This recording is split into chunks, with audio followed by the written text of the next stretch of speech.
a lot of times in life, I guess something doesn't become important to you until you deal with the issue that makes that rise to the surface. So, for people who were retiring last year, maybe the beginning of 2022, they obviously retired maybe with the investments and bonds concept, and then boom, what happened?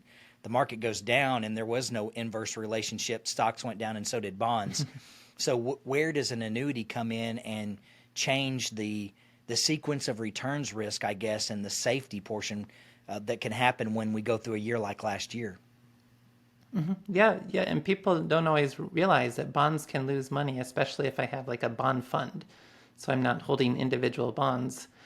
When interest rates go up, it pushes down the price of bonds because nobody wants those old bonds with lower interest rates anymore. If they're going to buy bonds, they just want to buy a new bond with offering a higher interest rate. And so you saw double-digit losses in both the stock and bond markets last year.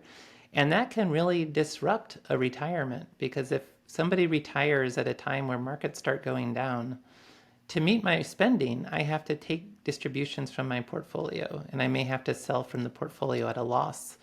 And then even if the overall market recovers, the individual's investment portfolio doesn't enjoy that recovery fully because there's now missing parts of that. You had to spend that money, so it's gone. It was sold at a loss because you needed to spend it, and you don't get the full recovery of the market. And that's where having other types of protections that don't have that potential for loss can help retirees, especially help manage that risk of market losses early in their retirements.